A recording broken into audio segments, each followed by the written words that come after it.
Good day everyone. Today we will discuss a new topic which is about the laws of exponent. Before we proceed with the rational exponents and radical expressions, let us first have a short review for your lessons when you were still in grade 7. We have here 7 laws of exponent and we will discuss them one by one. The first law is the product law. A raised to m times a raised to n. Same base, we will just add the exponent. So we have a raised to m plus n. Next, quotient law. A raised to m divided by a raised to n. Same base, we will just subtract for the exponent. That's why we have a raised to m minus n. Third, power of a power. The quantity of a raised to m raised to n is also equivalent to a raised to mn. We will just multiply for the exponent. Fourth, power of a product. The quantity of ab raised to n, we will just distribute for the exponent here for both a and b. That's why we have a raised to n, b raised to n. Fifth law, power of a quotient. The quantity of a divided by b raised to n, we will distribute again the exponent for both numerator and denominator. That's why we have a raised to n all over b raised to n. Sixth law, negative exponent. A raised to negative n is also equivalent to 1 over a raised to n. Likewise, if we have 1 all over a raised to negative n, it is also equivalent to a raised to n. Take note of our law number 6. And then, last but not the least, you have the zero exponent. A raised to 0 equals 1. Always remember that any number raised to 0 is always 1. If and only if your a is not equal to 0. Okay? So let us proceed and apply the following laws in simplifying the given examples here. Let us simplify the first one. 2 cubed times 2 squared. So this is an example of very good product law. So we will add the exponent. Copy the base 2. 3 plus 2, that is 5. Meaning to say, we will raise 2 5 times. So 2 times 2 times 2 times 2 times 2 is equal to 32. This is now our answer for number 1. Number 2, 3 squared divided by 3 raised to 1. This is an example of very good quotient law. And we will just copy the base, that's right. And then what will happen to the exponent? Very good, we will subtract. So that is 2 minus 1 is 1. 3 raised to 1 is also equivalent to 3. This is now our answer. Next, number 3. The quantity of 2 cubed squared. So this is an example of, that's right, power of a power. And in this case, we will, very good, multiply for the exponent. So let us copy the base 2. 3 times 2 is 6. And let us perform the calculation. 2 raised to 6. So you need to multiply 2 by itself 6 times. That is 2 times 2 times 2 times 2 times 2 times 2 is equal to 64. So this is our answer for number 3. Next, number 4. Okay, the quantity of 2x cubed. And this is an example of very good power of a product. We will distribute the exponent for both 2 and x. So this will be 2 cubed x cubed. 2 cubed is equal to 2 times 2 times 2, that is 8. And then copy x cubed. This is now our answer for number 4. Next, number 5. The quantity of 3xy raised to negative 2 raised to 3. So this is a combination of power of a product and negative exponent. So first, we have here, distribute for the exponent 3 for all the terms. So 3 cubed, and then x cubed y, negative 2 times 3, that is a negative 6. And this is power of a product. Next, we have here a negative exponent. So we have, simplify first, 3 cubed, that is 3 times 3 times 3 is 27. And then copy your x cubed. Always remember that for our negative exponent, it is also the same with a raised to negative n is the same with 1 all over a raised to n. So this will now become all over y raised to 6. This is now our answer for number 5. Can you follow? Very good. Now let's proceed with number 6. 5 raised to 0 is equal to, any number raised to 0 is 1. So number 6, the answer is 1. How about number 7? So we have 3x raised to 0, that is 1. So 3 times 1 is also equivalent to 3. That is our answer for number 7. Next, number 8. 3x raised to negative 2, that is negative exponent. So we have 3 all over x squared. How about number 9? Another negative exponent. So we have 1 all over 3 squared. Or, when we simplify, we have 1 all over 3 squared, or 3 times 3 is 9. So 1 over 9 is our answer for number 9. Okay, for number 10, we need to distribute 0 for both 3 and x. So 3 raised to 0, x raised to 0, and we know that any number or variable raised to 0 is just 1. So that is our answers for numbers 1 to 10. Let's have more examples. And if you want to solve it on your own, you can pause this video and then you'll just check later on for your answers if you got it right or wrong.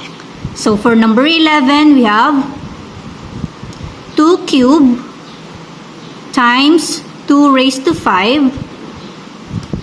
Same base. So copy, and then we will just add for the exponent. 3 plus 5 is 8. So 2 raised to 8, that is 256. Number 12. 2 raised to 6 divided by 2 raised to 4. Same base. Copy, and then the exponent, we have 6 and 4 we will subtract. So 6 minus 4 is 2. 2 raised to 2 is equal to 4. Okay, number 13. We have 5 raised to 4 raised to 3. So we will multiply for the exponents 4 and 3. 4 times 3, that is 12. And it will give you 5 raised to 12, that is 244,140,625. Number 14. X cubed raised to 2. We have copy x, multiply your exponent, 3 times 2 is 6. So this is now our answer. Number 15. M raised to 3a raised to 2. So we have m 3a times 2, that is equal to m raised to 6a. So this is now your answer. Number 16. 3 times 5 raised to 2. We will distribute 2 for both 3 and 5. So we have 3 squared times 5 squared. So 3 squared, that is 9, times 5 squared, that is 25. And we will multiply 9 and 25. The product is equal to 225. Okay, let's proceed with number 17. AB squared raised to 3. Again, distribute our exponent 3 for both A and B. So we have A cubed, and then B, 2 times 3, that is 6. So this is now our answer. Number 18. 3p squared raised to 3. Distribute again. So we have 3 cubed. And then p, 2 times 3 is 6. Simplify. 3 cubed is equivalent to 27. And then copy p6. Or p raised to 6. Next, number 19.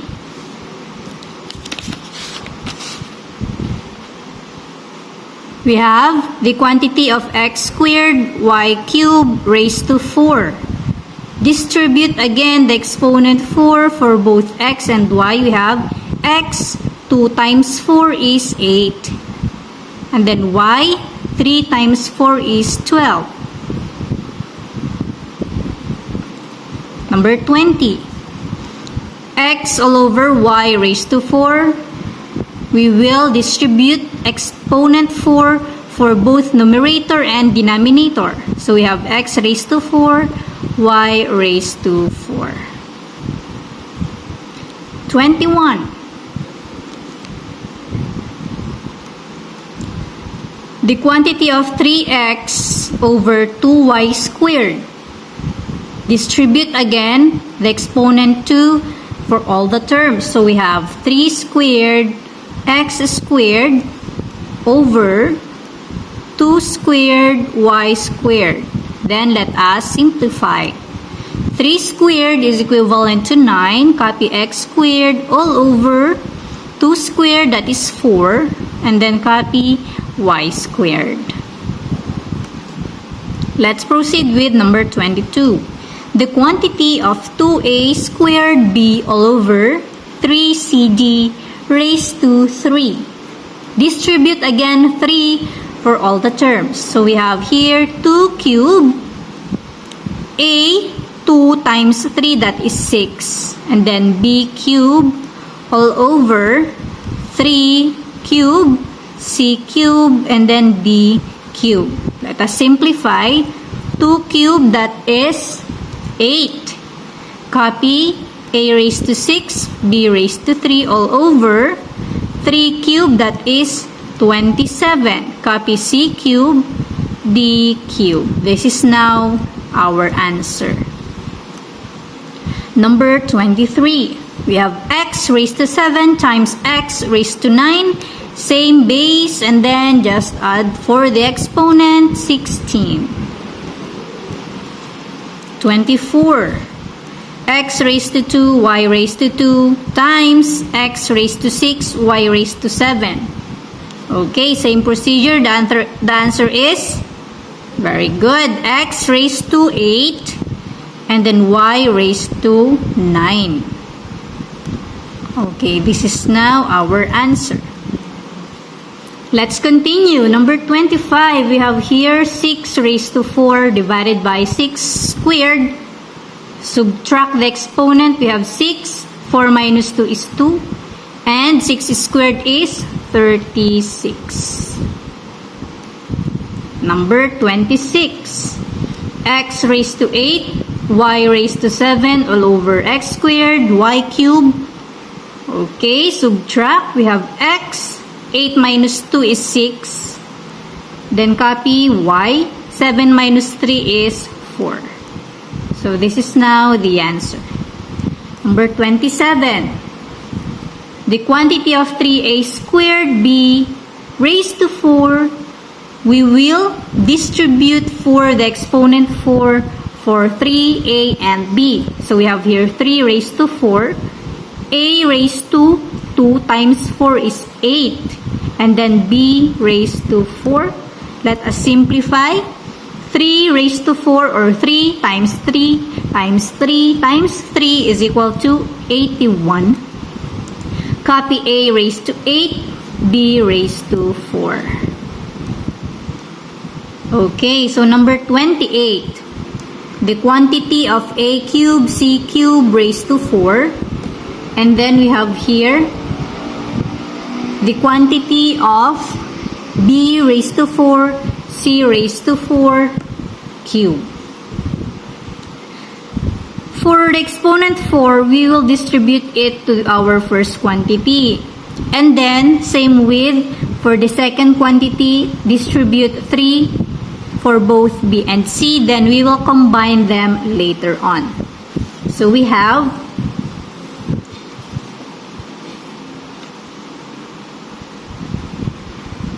a 3 times 4, that is 12. C 3 times 4, still 12. Next, B 4 times 3 is 12. And then C 4 times 3 is still 12. And then we will combine similar terms here. Our answer will be A raised to 12, B raised to 12, and C 12. And 12 here is 24. So this is now our answer for number 28. Okay, last two. The quantity of negative a squared all over 6b raised to 2. That is a negative exponent there. I mean negative variable. So it is the same with 1 all over a raised to 4 all over 6b squared. So this will be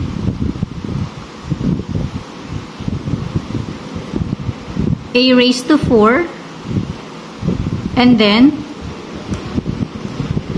6 squared is 36.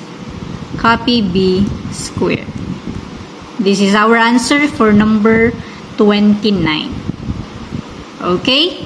Last but not the least, we have 12 times a plus b all over 3 times a plus b. So cancel this one. Perform the calculation. 12 divided by 3 is 4.